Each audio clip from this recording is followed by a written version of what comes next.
Hey y'all, today I'm an angel at the Black Ballad 2025 Weekender event. This is an event that is focused on Black women and all of our nuances from health, cultural, social, political issues, so let's go. The first breakout session that I'm headed to is about debunking health myths called Boo the Taboo. I don't know, maybe the Instagram will see. But for me, if it means that just one other person is like, oh, did you see on Instagram, there's a video of her checking her breasts on there, and that means someone else is doing it, then it's job done. And sometimes you just have to be the person that pushes forward so that other people can follow. Good enough. Like, I don't think, yeah, it's not a replacement. And you know what, like, I'm just thinking while the ladies were speaking, I was having a conversation with a GP the other day, and she saw a woman that her breasts had literally started to rot. Yeah. There are many cases where the breast itself is rotting because there is a cancer in there and the person has done nothing. And she said the reason why she didn't is because language. She just didn't understand. And also she just felt like her culture, like they just didn't understand her as an individual. They were speaking to her like they were speaking to the thousands of other patients that they had. And I remember her saying that she eventually told her pastor, and her pastor said to her, gone are the days where Jesus comes down to heal you personally. He now does that through people. And that stuck with me because that's through treatment. It can be through treatment.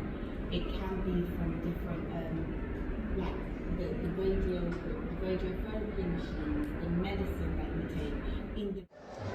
Hey y'all, just checking in. Just finished my first breakout session called Boo the Taboo. Hopefully you can hear me because there's a lot of noise in the background. It was a 4-person panel that consisted of a doctor, 2 breast cancer survivors, and then the moderator.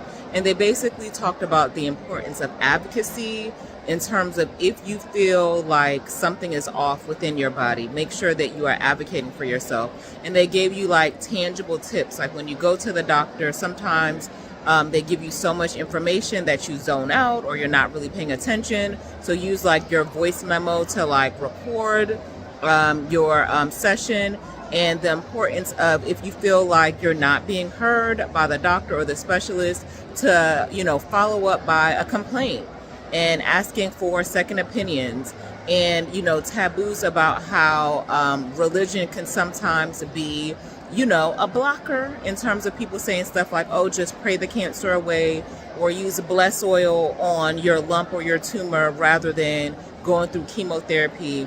So the first session was really good. My next session starts in about an hour, but I'm thirsty. So I'm going to go downstairs and see if I can get something to drink. But so far, Black Ballad Weekender 2025 is really good. Really, really good. So along with the breakout session, they had loads of vendors like L'Oreal that was giving away free makeup products and showing you how to mix and match colors together to get your perfect foundation. They had England rugby there that was showing you how to kick and throw the rugby ball properly. They also had food stalls like this Nigerian food stall here. They also had Penguin books there. So they had authors there that was doing live Q&A sessions about their books, also signing their books. And they had loads of books that you can just review and read. And they were also giving away books as well. Okay, so I stopped and got a coffee and a water. And I also bought 2 books. Spirits Come from the Water. This is about African spirituality. Really excited about this. And another book called Women Who Work Too Much. Because maybe if that ain't me. So really excited about those 2 books. But yeah, the next session starts in about 30 minutes, and then I'll come back and give you an update on how that goes.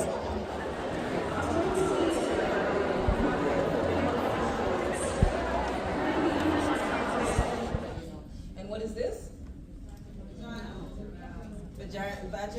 Vaginal canal, vagina, very good, and that was the vulva. Now, the reason I brought this out is because we don't even usually know what the basics is, but everybody's aware in this crowd, which is great. But when you talk about fibroids are growths, non-cancerous, in and around the womb. They often use the word benign, which Don really hates, and I do too as well, because often when you say benign, it means harmless, right? But actually, it is very, very harmful. It causes so many different symptoms.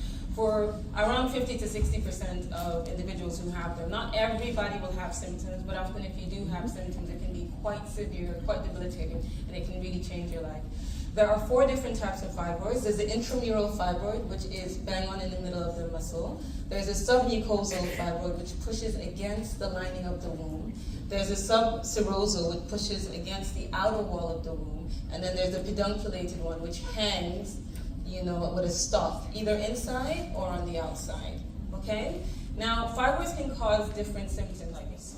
Absolutely, and I think the mad thing is when I think about it, I'm 42 now, I've been suffering from the age of 14 and had my operation at the age of 38, because I was just about to turn 39, and then got my blessing at the age of 40, like because of 40.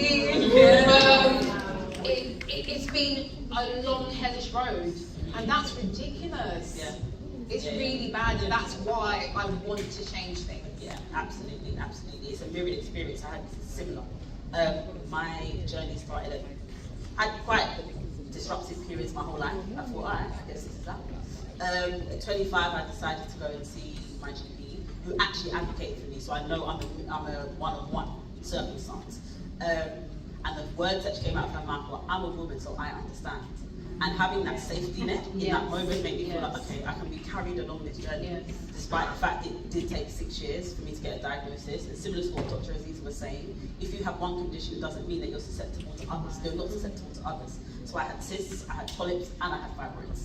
So I had procedure to remove all of those things, only for my period to get worse afterwards. So having now been at 7 years to have a period that was worse, I thought this wasn't that. Why did I just go through all of that to not even be just... Okay, hey y'all, so I just left the second breakout panel. This was also health focused about women's health issues like uterine fibroids, endometriosis, and cysts. If you don't know, I've made YouTube videos that I've had 19 uterine fibroids removed earlier this year in March. I will link those videos in the description. This panel also had 4 people. It had a host that facilitated the conversation. It had a gynecologist, and it had a woman who was an attorney who had 16 fibroids removed. And then they had one of the co-owners of Fallow, which is a Black-owned feminine product line. This conversation was also very informative, also heavily focused on advocacy. So understanding like what your normal is the main thing that I took away from this panel. So for me, my normal in terms of what my monthly cycle looks like is going to be different from the next woman. But whatever is outside the scope of normal, you need to investigate. And not like tell yourself that, oh, like this is just something that happens to everybody, that you need to query if you are having like really large blood clots, if you're feeling like extremely tired. That might be an indicator that you're like deficient in iron or other vitamins like vitamin D. So this panel was also really, really good, really informative. And I appreciate the transparency from all of the women on the panel, talking about how, especially in a lot of like minority cultures and Black cultures, when you're a young girl, like they don't talk about like what to expect when you start your menstrual cycle, and like because of that, you're often starting on the back foot with not understanding like how your body should feel versus how your body shouldn't feel, all of that. So again, this second panel was also really, really good and really, really informative.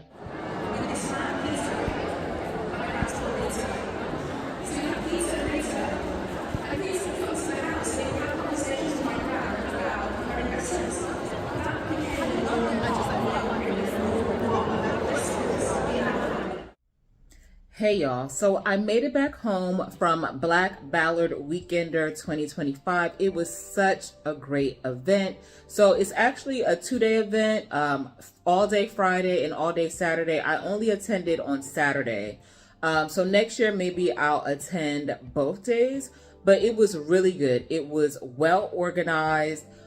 It was like easy to get to, like it was easy to understand, like how the website was set up, how the app was set up, very easy. I really appreciated that each breakout event that I went to, the panel included a combination of experts in their fields and people that had lived personal experiences, and everyone was transparent about their experiences. So highly recommend. This was such a good event. I walked away feeling empowered. I'm excited about the 2 books that I bought. I'll keep y'all updated on that.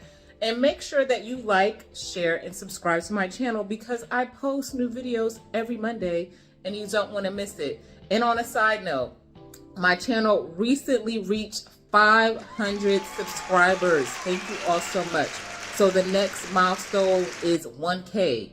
We are marching towards 1,000 subscribers, and I need your help. So tag a friend, tag an enemy, tag whoever to come on over here to the Expat Exchange, and I'll see y'all later. Bye.